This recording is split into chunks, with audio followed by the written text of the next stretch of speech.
どうも作曲家のトイドラです。今回はペンタトニックスケールというものについて話していこうと思うんですけど、ペンタトニックといえばね、もう皆さんご存知という感じの J-POP 聴いてれば聴かない日はないっていうぐらい最近はよく使われる音階になってますね。5音音階とか4音抜き音階なんていう風に呼ばれたりもします。名前の通り5つの音だけでできているスケールです。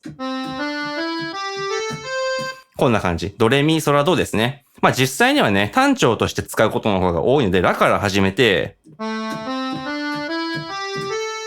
ラドレミソラなんていう風に使うことの方が多いんですが、結局のとこは同じ音階ですね。さあ、で、こんなね、ペンタトニックですけども、実際のところどんな感じの曲に使われてるのかっていうと、例えばね、ボカロ曲ですごい有名な千本桜なんて曲があります。これはすごいわかりやすくペンタトニックなんですけども、聞いてみましょう。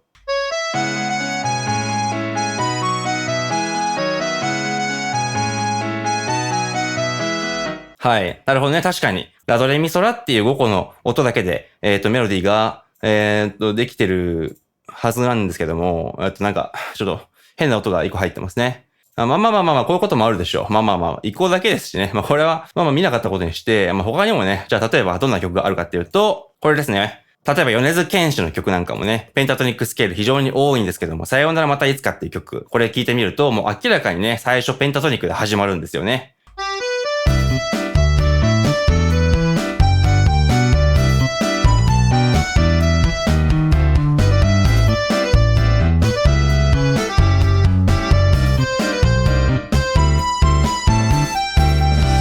はい、どうでしょう。もうこれもうあからさまにペンタトニックですよね。最初のメロディーの入りがね、ドミソラから入って、ここら辺はもう、もうペンタトニック、ペンタトニック、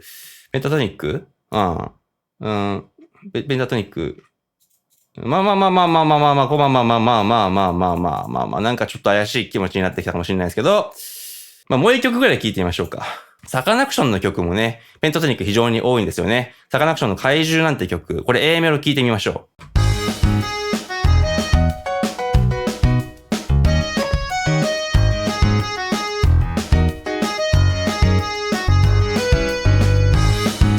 はい。この A メロのメロディーはね、見ての通りですけども、ラドレミソラの5個の音を、全部使ってね、5個だけの音で作られてます。これはもう正真正銘ペンタトニックスケールですよね。なるほどと。怪獣はペンタトニックでできてるんですね、と。言いたくなるんですけども、実はね、イントロ聞いてみますと、そうとも言い切れないんですよね。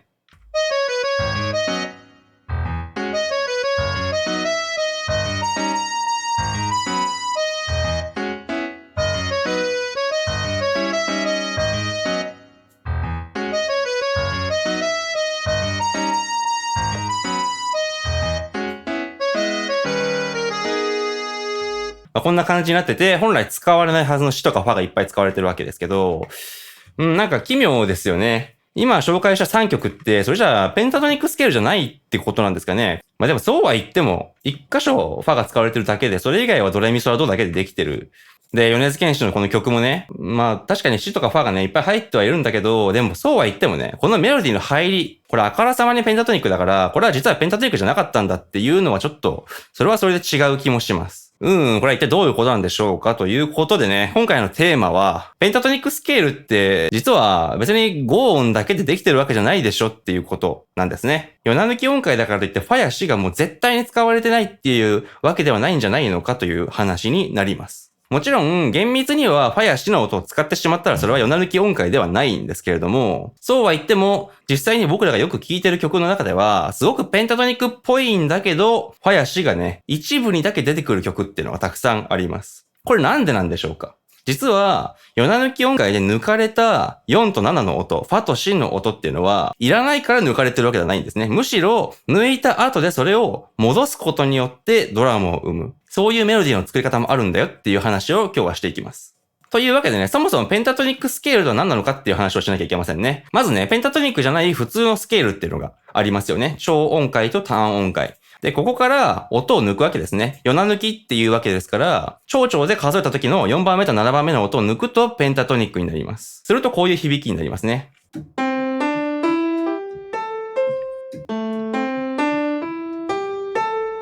はい。で、ここでクイズなんですけども、なんでペンタトニックスケールにおいて抜かれる音ってのはファとシなんでしょうか？この音を抜くことにどんな意味があるんでしょうか？実は4抜き音階の特徴を考えるときに、この4と7っていう2つの音はね、すごく重要な意味を持ってます。勘のいい人はわかると思うんですけども、実はね、この4と7、ファとシの2つの音っていうのは、トライトーンの音程をなすんですよね。トライトーンってのは、増4度もしくは減5度。一番不安定な響きになる音なんですけども、3000音とも呼ばれます。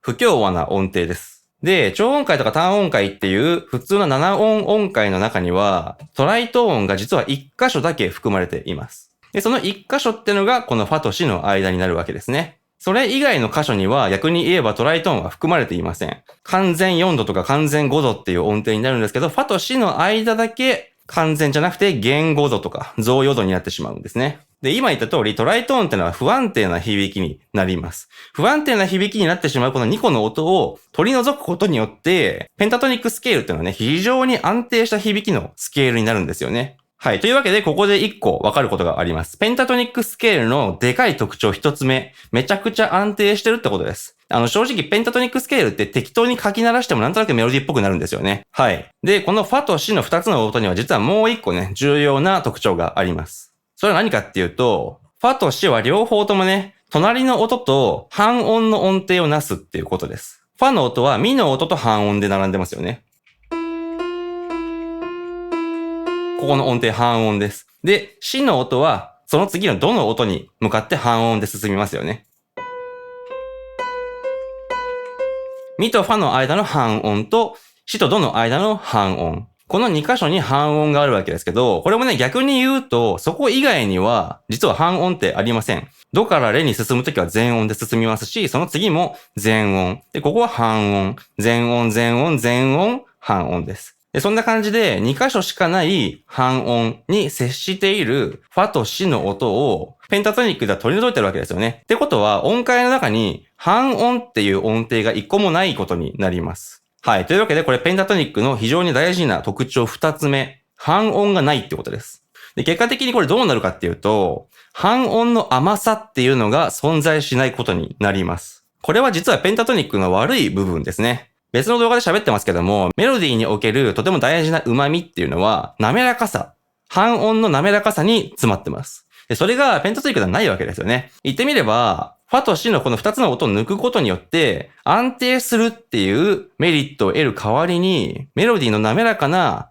甘い感じっていうのを手放しているっていうのがペンタトニックスケールの特徴になります。なので、ペンタトニックスケールってのは、キャッチーだけどなんか素朴な響きになりますよね。胸にグッとくるっていうよりは素朴とかなんか田舎っぽいみたいな印象になってしまいがちです。で、それが特によく現れるのは、コード進行で言うとね、ドミナントのコードからトニックへ向かって解決するような瞬間なんですね。なんでかって、このファとシによる3000音っていうのは、まさしくドミナントモーションを行うための重要な鍵になっているからです。ファとシの間のトライトーンがお互いに半音ずつ動いて解決するっていう、緊張解決っていうのを担う動き。こいつがペンタトニックスケールの音だけでは表現できなくなってるわけですよね。で、このファとシの音っていうのはね、G ドミナントセブンスっていう音の中では限定進行音、半音ずつスッと動いて気持ちいいっていう感覚を生み出すための重要な音ですけども、ペンタトニックでできなくなっちゃってるわけです。さあ、というわけでね、この辺からもうだんだんオチが見えてきましたよね。なんで、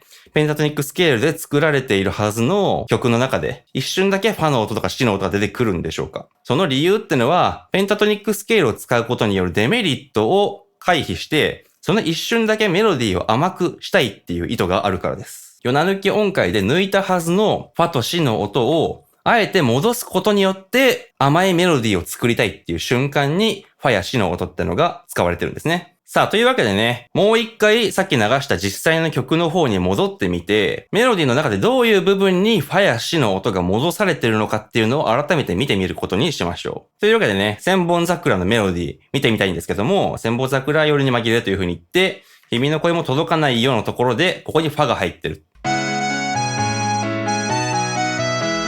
歌詞とも対応してるんですけども、届かないよっていうのは切ない歌詞ですよね。この切ない瞬間に、ここでね、ミファミっていう半音を混ぜているわけです。まさしく甘いメロディーです。実際、ここの音を仮にね、一個上に上げてソにしちゃったらどうなるかと。そうするとペンタトニック的には正しい音使いになるんですけども、切なさってのが一気に激減してしまいます。なんか違う。なんかどっちかというと生き生きした感じになっちゃいますよね。ここではやっぱりファの方がいいですね。半音で、ちょっと泣きどころを作るわけですね。これは非常にわかりやすい例かなっていうふうに思います。じゃあ他の例も見てみましょう。はい、米津玄師の曲も見ていきます。米津玄師の曲ってね、全体的にペンタトニックスケールっぽいメロディーが多いんですけど、なんかどうもね、純粋なペンタトニックスケールの曲ってのは少なくて、やっぱどっかしらにね、ファやシの音ってのが入るんですよね。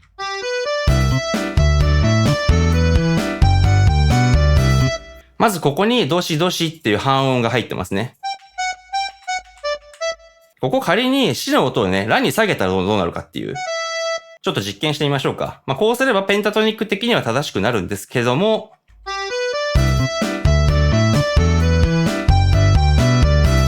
なんかダサいですね。なんかめちゃめちゃ田舎っぽくなってしまいました。盆踊りかって感じに。やっぱりね、盆踊りになっちゃったらまずいんですよね。ちゃんと J-POP として聴かせるためには、ここには半音の甘い響きがなければいけないと。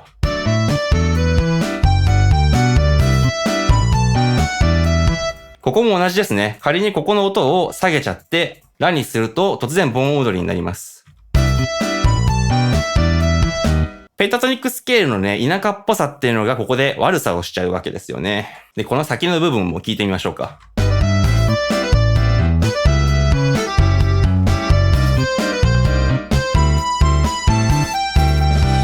ここの2小節間は完全にペンタトニックでできてるわけですけど、その後ね、サビが終わる瞬間に、やっぱりね、ちょっと切ない雰囲気にしたい。というわけで、ファとミの間の半音ってのを連続的に聞かせています。で、ちなみにここもやっぱり歌詞と連動してます。ここの歌詞ですけども、さようならまたいつかっていう歌詞ですね。さようならの瞬間に、ファミっていう風に半音を聞かせる。こういう風にして、ペンタトニックを破ってるわけですね。これは効果的です。さあ、そして次ね、サカナクションの怪獣もちょっと見てみたいんですけど、この曲に関してはね、A メロの部分ってのは完全にペンタトニックスケールでできていました。で、それに対してイントロはペンタトニックスケールじゃないんだよっていう風に説明しても別に間違っちゃいないんですけども、曲の中でね、別にスケールが入れ替わってるっていうほどの変化は感じられないので、やっぱりこれもね、イントロのスケールっていうのもペンタトニックの延長線上にあるんだという風に僕は考えたいと思います。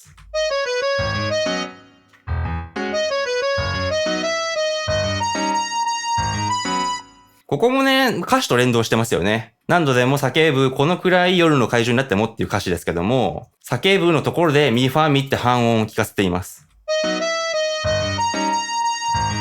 で、この暗いっていうところで、シードっていう風に半音を聞かせてるわけですよね。シの音からドの音に上がるっていうのは、つまり、同音が解決するっていう動きですよね。シード。この同音の解決っていうのは、とりわけ甘い響きになるわけですが、やっぱりメロディーの中ではこの半音の動き大事にしたいなと。はい。で、こんな感じでね、非常に甘くて切ない感じのイントロで入っていって、その後ね、A メロのところではどっちかっていうと疾走感が出て、結構元気になるわけです。だから、ここではね、半音を聞かせないようにして、純粋なペンタトニックスケールにする。これはイントロと A メロで雰囲気を変えるっていうメリハリをつける工夫ですね。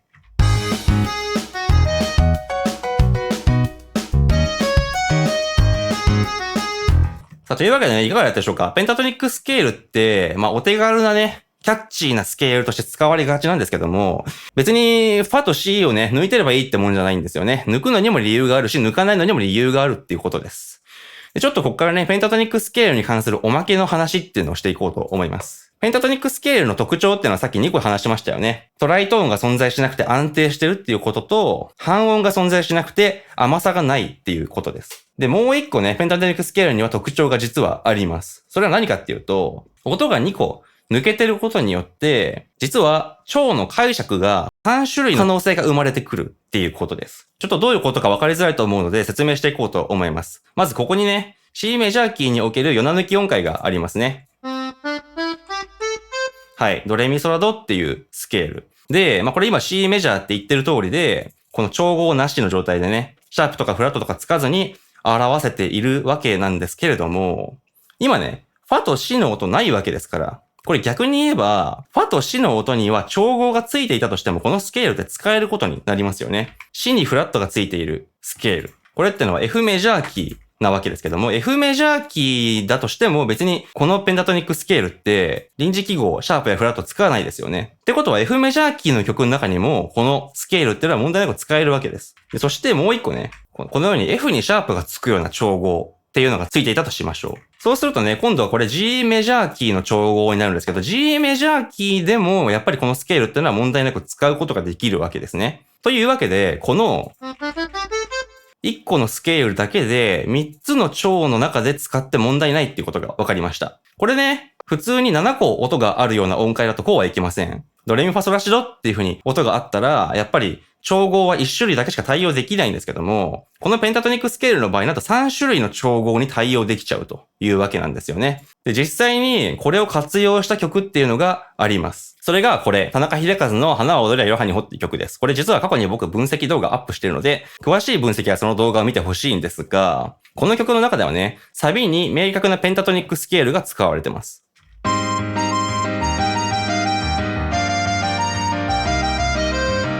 はい、めちゃめちゃわかりやすいですね。こういうペンタトニックスケールです。で、メロディーの始まりの音ってのは、C の音になってますね。で、この C の音から始まって降りていくっていうペンタトニックのメロディー、これと全く同じメロディーが実はイントロでも使われています。ただし、なんとね、イントロではキーが違うんですよね。調が違うのにメロディーは同じ。こういう不思議な工夫がされています。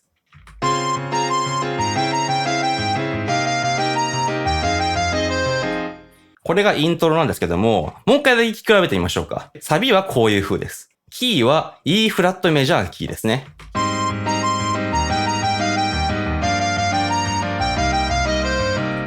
で、イントロではキーが違って A フラットメジャーキーになっています。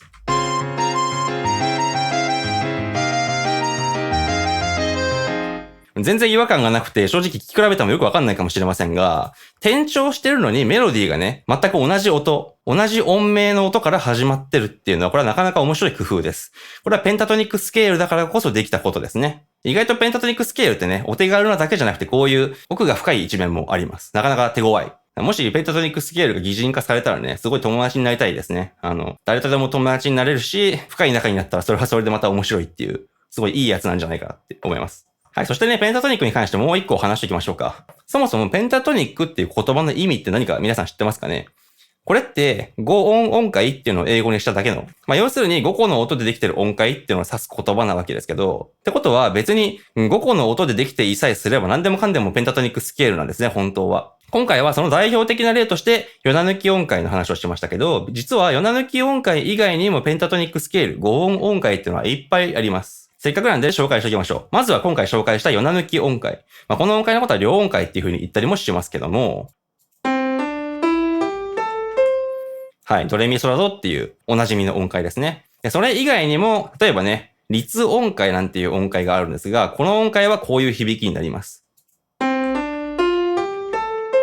ヨナ抜き音階と一箇所だけ違うんですよね。ファの音は抜かれてなくて、代わりにミの音が抜かれてるわけですね。で、他にもこういうスケールなんかあります。陰線法っていうスケールです。陰線法第一っていうのはこういう響きになります。